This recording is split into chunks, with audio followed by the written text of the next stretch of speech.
আরে ভাইয়া কেমন আছেন? হ্যাঁ ভাইয়া ভালো আছি। ভাই বসেন, এক কাপ চা খাইয়া যান। না ভাইয়া দরকার নাই, আরেক সময় আসবো না। আচ্ছা ভাই, আসেন আরেক সময়। আচ্ছা ভাই, আজকে আবারও আমাকে দোকানদার জিজ্ঞাসা করলো চার কথা, এত বেশি সম্মান করে আমাকে।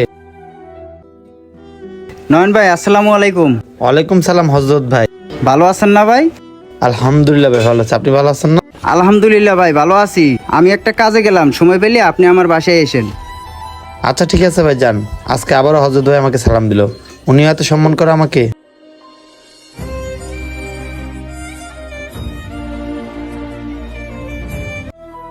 নয়ন, আসছো তুমি? হয় এই মাত্রই আসলাম। এখন বলো কি রান্না করব তোমার জন্য? যেটা তোমার ভালো লাগবে সেটাই পাক করো। আরে না না, তুমিই বলো, আজকে তোমার মন মতো রান্না করব। তুমি যা খেতে চাবা তাই আজকে আমি রান্না করে দিব। আচ্ছা ঠিক আছে, তাহলে তুমি পাঙ্খাস মাছ ভুনা করো। আচ্ছা ঠিক আছে, তুমি এখন বসো, আমি এখন রান্না করে নিয়ে আসতেছি।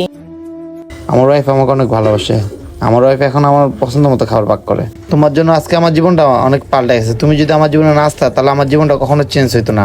সবসময় মানুষের দুই চোখের বিষ থাকতাম যেমন আগে ছিলাম। এই মিয়া, আপনি এত ছোট লোক কে? আপনার কি বিবেক বুদ্ধি নাকি সকাল সকাল আইছেন বাকি খাবার জন্য? বিবেক কি বাসায় রেখে আইছেন, না আপনি আমার সামনে এলে এরকম নাটক করেন? ভালোই ভালো আপনি আমার দোকান থেকে বার হয়ে যান। নেক্সট টাইম আপনি আমার দোকানে আর ঢুকবেন না, জান মিয়া। দোকানদারটা আমার সাথে এত খারাপ ব্যবহার করলো। কি ব্যাপার মিস্ত্রি ভাই, আপনাকে না বলছি আমার বাসার কাজটা তাড়াতাড়ি শেষ করবেন, এখনো শেষ করতেছেন না কেন?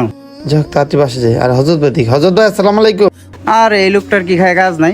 কি ব্যাপার, ভাইদি সালামের উত্তর দিল না, থাক এখান থেকে চলে যাই। কোথা থেকে যে এসব ছোট লোকরা আসে, ওর মুখটা দেখলে আমার সারাদিনটা খারাপ যায়। যাই হোক, আপনি কিন্তু আবার ভুলে যাবেন না, আপনি তাড়াতাড়ি কাজটা শেষ করেন। এমন একটা বাসা থাকে, বাসার ভিতরে গ্যাসও থাকে না ঠিক মতন। মনি শোনো, আজকে একটু মুরগির মাংসের ভুনা পাক করো, অনেকদিন ধরে খাইতে মন চাইছে। তুমি তার পাক টাক করতেছো না আগের মতো। এখন আবার উনি আসলো খাবার খাওয়ার আবদার নিয়া। আরে কিছু একটা বলো, কি হয়েছে? তোমার যদি এতই খাবার খাওয়ার ইচ্ছা থাকে তুমি নিজে রান্না করে খাও। মনি এইভাবে কেন কথা বলতেছে? আমি কি তোমার ঘরে চাকরানি নাকি? 2 টাকা ইনকাম করতে পারো না, আবার পছন্দ মতন খাবার খেতে চাও? আমি কি অন্য কিছু বলছি? এখন যাও, ঘরে যাও, যা রান্না করবো তাই খাবার চুপচাপ করে। থাক এখান থেকে চলে যাই এখন। এতদিন তুমি আমার হাতে ছিলে না, সবাই আমাকে অবহেলা করছে। আজকে তুমি আমার হাতে আছো, সবাই আমাকে সম্মান এবং ভালোবাসে। আর যারা সবসময় বলতো তোমার কোনো মূল্য নাই, তারা সব ভুল বলতো। তোমার যে এই দুনিয়াতে কতটা মূল্য এটা আমি বুঝতেছি হারে হারে। যখন তুমি ছিলে না তখন তো বুঝছিলাম, এখন তুমি আমার হাতে আছো, সবাই আমাকে সম্মান করতেছে। তুমি যখন আমার হাতে থাকো না তখনই আমি বুঝতে পারি এই দুনিয়ার সবচেয়ে মূল্যবান জিনিসই হলো তুমি। আবারও তুমি ওয়ার্ডরোব থেকে টাকাগুলো বের করছো? আচ্ছা তোমার সমস্যা কি? তুমি প্রতিদিনই ওয়ার্ডরোব থেকে টাকাগুলো বের করে দেখো। তুমি টেনশন করো না, তোমার টাকা কেউ চুরি করবে না। ওয়ার্ডরোবের টাকা ওয়ার্ডরোবেই থাকবে। আর যাই হোক নয়ন, বুঝতে পারছো তুমি, এত ভয় পাওয়ার কিছুই নাই। হ্যাঁ আমি জানি। আর কিছুক্ষণ আগে বলো না পাঙ্গাস মাছের ভুনা খাবার, রান্না শেষ হয়ে গেছে, চলো খাবার খাবা, দুপুর হয়ে গেছে। আচ্ছা আচ্ছা তুমি যাও, ভাত ধরো, আমি আসতেছি। আচ্ছা আসো। আরেকবার লাস্টবারের মতো এগুলো দেখি, না দেখলে মনে শান্তি লাগে না। এগুলো যদি আগে থাকতো আমার লাইফে তাহলে আমার লাইফটা আরো শান্তি থাকতো। যাক রেখে দিই যত্ন করে, যদি না হারায় তাহলে আমার রাখি সুন্দর করে, যদি কেউ না নিতে পারে কখনো। এই দুনিয়া চলতে গেলে সবচেয়ে বেশি দরকার টাকা।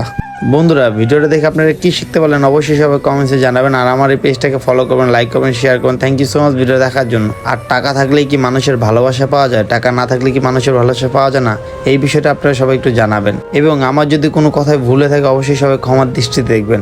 আর আমাদের এই ভিডিওটা টাইম লাইনে পাঠিয়ে দেবেন। ধন্যবাদ সবাইকে।